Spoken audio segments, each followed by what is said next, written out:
এঁচোড় কে না ভালোবাসে। শীত গ্রীষ্ম বর্ষা এমন রেসিপি আমিষ নিরামিষ সবেই নিজেকে মানিয়ে নেয়। চলুন আমি আজকে হেলদি রেসিপিটা বানিয়ে ফেলেছি, যা গরম ভাত রুটি সবার সঙ্গে বেশ জমে যায়।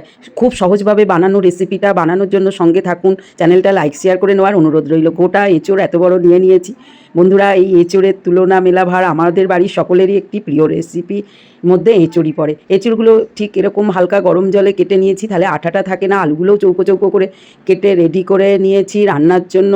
এবার জল একটু গরম বসিয়েছি, সামান্য লবণ যোগ করে দিয়েছি আর একটু হলুদ। এইগুলো দিলে কিন্তু এঁচোড়ের কষের ভাবটা অনেকটা কমে যায়। আর এঁচোড় যদি ভালো হয় যে কোনোভাবেই করেন তাহলে কিন্তু আর একটু তেলটা অবশ্যই দেবেন, আর কালোটা হবে না। যাই হোক, এবার এঁচোড়টা সামান্য 2-1 মিনিটের জন্য একটুখানি ভাপিয়ে নেব। এতে এঁচোড়ের যদি কষ ভাব হয় সেটা আর থাকবে না। এঁচোড়টা সামান্য সময়ের জন্য চাপা দিয়ে দেবো। মশলার জন্য ডালচিনি, বড় এলাচ, স্টার আনিস, জিরে, ধনে, জায়ফল, ছোটো এলাচ, আদা, 1 মুঠো শুকনো লঙ্কা, সমস্ত মশলাগুলো আমার রেডি।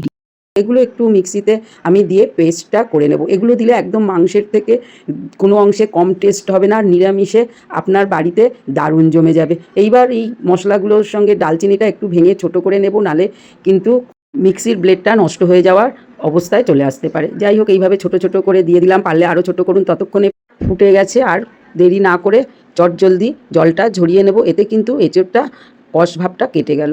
আর গালে দিয়ে একটা এঁচোড় দেখতে পারেন, যদি কষ না থাকে তাহলে এই পর্যায়টা করার কোনো দরকার নেই। সবসময় একই রকমের এঁচোড় তো আর আসে না, সুতরাং একটু গালে দিয়ে দেখে নিলেই হলো। এইবার আমি প্যানের মধ্যে সর্ষের তেল দিয়েছি। বয়েলড আলুগুলো একটুখানি দেখুন ছাড়িয়ে নিয়েছি, সামান্য শক্ত আছে, ভেজে নেব। ভেজে নেওয়ার পরে ততক্ষণে এঁচোড়টাও আমি জল ঝরানোর পরে একটু ঠান্ডা করে নিয়ে এলাম, সেগুলো রেখে দিয়েছি। আলুটা একটু ভাজা ভাজা হয়ে যাওয়ার পরে এঁচোড়টা ভেজে নেব। এতে এঁচোড়ের টেস্টটা বেশ অনেক গুণ বেড়ে যায়, আর ভাজার জন্য একটা আলাদা স্মেল চলে আসে। মিক্সির ওই মশলাগুলো করে নেওয়ার ফাঁকে আমি 2টো টমেটো দিয়েছি, সেটাও আমি বেটে নেব। এদিকে এঁচোড়গুলো একটু ভাজা ভাজা হয়ে গেছে, বেশ একটু লবণ হলুদ ছড়িয়ে দিলে তো আর কোনো কথাই নেই। সামান্য একটু এঁচোড়ের মধ্যে জল দিয়েছি, এবার আরেকটু হলুদ দিলাম আর লবণ দিয়েছি সামান্য। জলটা দিয়ে ভালো করে মিশিয়ে দেওয়ার পরে প্রেশার কুকারে দিয়েছি, 2টো তেজপাতা দিয়ে দিলাম। আর তেজপাতা দেওয়ার পরে জলটা কতটা আছে দেখেছি, তবে জলের পরিমাণটা অল্পই দেবেন। এইবার আমি প্রেশার কুকারের ঢাকনাটা দিয়ে একটাই সিটি দেবো, তবে সিটিটা তুলব না। এতে এঁচোড়গুলো নরম তুলতুলে হবে। দেখুন টমেটো পিউরিটা, একটু কসুরি মেথি আর তৈরি করে নেওয়া মশলাটা রেডি। এবার কড়ার তেলটাও গরম হয়ে যেতে একটু চিনি যোগ করেছি কালারটা ভালো আসার জন্য। 2টো শুকনো লঙ্কা দিয়েছি, একটু নাড়িয়ে চাড়িয়ে প্রথমে জিরে ফোড়নটা দিয়েছি আর কসুরি মেথিটা এখন দিয়েছি। এতেই সুন্দর স্মেলটা আসবে। একটু কড়া করে পাক করে ভেজেটা নেব। ব্যাস, মুচমুচে যখন ভাজাগুলো হয়ে গেছে তখন আর কিছু নয়, আপনি যে মশলাগুলো করেছেন আদা জিরে ধনে সমস্ত শুকনো লঙ্কা দিয়ে সেই মশলাটা যোগ করে দিচ্ছি। টমেটোটাও যেটা ঘুরিয়ে নিলাম 2টো টমেটো, সেটাও যোগ করে দিয়েছি।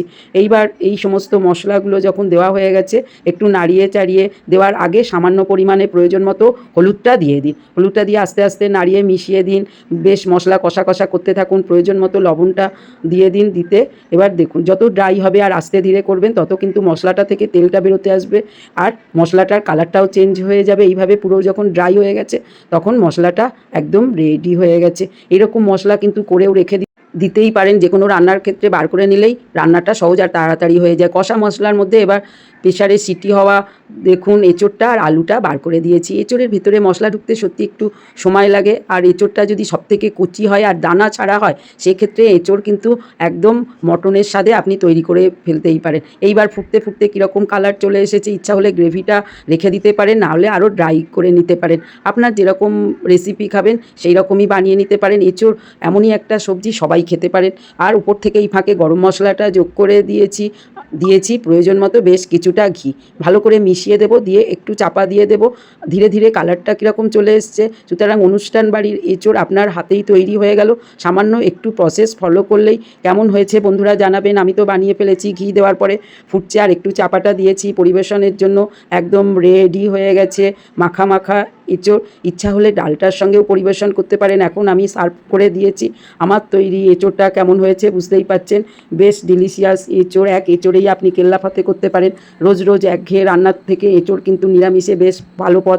ইচ্ছা হলে চিংড়ি মাছও 2-4টে ছড়িয়ে দিতে পারলে তো আর কোনো কথাই নেই বন্ধুরা। চলুন, থালিতে আমি একটু নিম পাতা ভেজে নিয়েছি, কচু বাটা করেছি, আমার বড় বড় সাইজের দেখুন সোয়াবিন ছিল সেটা রান্না করেছি, একই মশলায় এঁচোড়টা করে ফেলেছি। একটু লেবু আর কাঁচা লঙ্কা দিয়ে সার্ভ করে দিলাম বন্ধুরা। তাহলে থালিটা কেমন হলো জানাবেন। আমি তো ভিন্ন সাথে সবসময় থালি বানাই। আজ আসি, জয় বড় মা, ভালো থাকবে।